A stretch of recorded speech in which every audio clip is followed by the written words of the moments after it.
Happy Father's Day. Lead Bullets for Life here, and I want to just go over some things that that I didn't mention yesterday in my last video of the 32 short and long test firing at the Los Altos Rod and Gun Club. Anyways, after the range session was over with, I went home, cleaned up all my brass, and I used my Franklin Arsenal tumbler machine. And I tell you what, guys, I had a blast shooting those little 32s, and that smooth double action trigger on that Ruger SP101, it just made it all even worth more enjoyable. On top of that, you know, the scenery at the gun range was just magnificent. You know, I wish I could show you more, but there's some rules about you know, taking photographs when there's people involved. So I try to make a distance shot so people wouldn't be recognized. So there, you know, rules about that as well. But anyways, the ranges are open in certain counties where I live, and it's all based on whether they comply with the COVID-19 rules and regulations set forth by state and local officials. So they were in compliance. They were able to open up, and I was able to get the video done. And unfortunately, now with the 1.6 grains of HP 38 with the Smith & Wesson shorties, pretty much getting what book specs were, and you know, 580, 600 in that range was doable. And you know, as you saw, it had that cap gun sound, which was kind of cool. Even in slow motion, it kind of like had a nice cool sound to it, and you can see sparks flying out of the gun. But anyways, yes, today I got this morning and took the Ruger SP101 apart, and I'll tell you what, it was dirty, very dirty, especially shooting the short shells, because you know, it was leaving soot somewhere in the middle of the cylinder, where basically it's designed for a 327 Federal Magnum. So you got a lot of space in there to clean, and got it all out. No big deal. It's looking brand new again.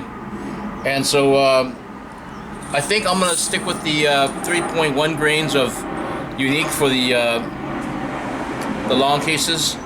And with the short cases yesterday, I did half with the powder coated red, and then the other half with the traditional lube.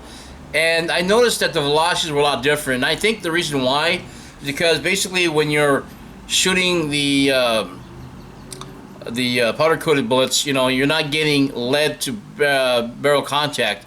You're basically getting you know, powder coating to barrel contact. And I don't know if that's, sometimes it may affect accuracy, you know, and depending on the velocity, the size of the bullet, you know, that kind of thing also plays in the factor. But it seemed to me like the traditional lube bullets with the lead, you know, on the bearing surface of the rifling seemed like a boost the velocity just a little bit better. And I'm wondering is because the bullets are upsetting into the rifling to where it actually holds the seal better, and that's possible too. So with that, you know, I think I'll just stick with the traditional lube bullets for the 32 caliber. Now, you know, other caliber like 9mm and 45, they were great. I have no qualms about using powder coating. 38, 357, I like to use traditional lube. So, you know, it's, to me, you know, the powder coating is not for every, it's designed for every bullet and its performance. So not that the powder coating performed any worse with the 32 caliber, but I just thought I got better results with the traditional lube itself. So with that, you know, I'm gonna go ahead and what I might do is today is I might just load up half of the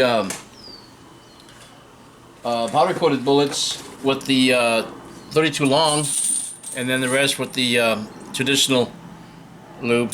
So we'll see. I'll get started with that. So right now, you know, I got the Lee 1000 set up already for the 32 Smith & Wesson long, and I got the threaded primers here ready to go.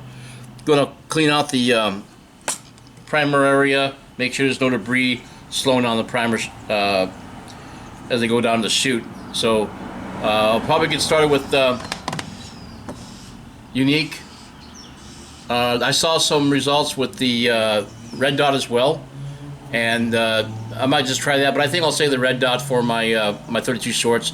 Now, speaking of the red dot on the 32 shorts, yesterday I had loaded I think 50 of them with 1.7 grains of red dot, and I was getting velocities 750 to 800, and it was a wasn't a max load, but it seemed like a lot of speed, you know, for an 88 grain bullet out of a 32 Smith & Wesson short for 750, 800 feet per second out of 1.7 grains of red dot. It's a little slower burning than the HP 38, but I don't know. I guess I had traditional lube bullets. Also, I noticed too that the velocities were higher, and partly also is because I was using the 314 size bullets, not the 312 size bullets. Again, it may have sealed the barrel a little more tighter, holding in more pressure, giving it more velocity. I don't know. So I'm probably gonna back that charge off to about maybe 1.4, 1.5, and then we'll see if it gets down to maybe upper 600s, maybe 700 would be okay. But I didn't have any flattening primers on any of the loads. Even with the Smith & Wesson short load with the 800 feet per second, it seemed to work fine. But I like to keep the little shorties a little bit, you know, in the 600 range. You know, upper 590s to low 600s is adequate enough. And I'm shooting from 7 yards away, guys. So at 7 yards away, it's a perfect range for these short cartridges. The 32 long will probably reach out to 15, maybe even 25, depending on the velocities that I'm getting. And I did some pretty good grouping yesterday, offhanded. You know, I had a few flyers, but out of 6, 4 when it's almost a one hole, and the other 2 kind of like went left and right. And that was just me, you know, trying to steady the gun up a little bit. The grip's a little too small. It doesn't fill my hand up all the way. Thank you for honking the horn. And I'm in the garage, guys, by the way, as you can see. But anyways, I thought that it worked out just fine. You know, it didn't have any. Just got to be slow at you know, shooting. But I got to a point where I got used to increasing the speed of the revolver, so I was shooting a little bit faster, and nobody yelled at me at the range, thank God. You know, I think because the little 32 shorts were just so low, you know, that they couldn't tell if it was a 22. Because at this range here, you can rapid fire 22s, but these little 32s sound like 22s. Maybe that's why I got away with it. Who knows? I don't know. But it was fun, nonetheless. But guys, I spent 250 rounds, you know, in a course of, well, I started at 9 o'clock and then left just before 12, which was about a 3-hour limit. It was like 11:45 when I took off and got home and threw the shells into the wet tumbler and got them all cleaned up. Then I added them to my dry tumbler and got them a little bit more polished and make sure they're all dry. So they're all pretty much dry and no splitting cases, which I like a lot. So okay, guys, I'm gonna get started with the loading of the long cases, and I'm gonna stick with the a 3.1 grain of unique. I like that load. It's shot straight and flat. It's shot accurately.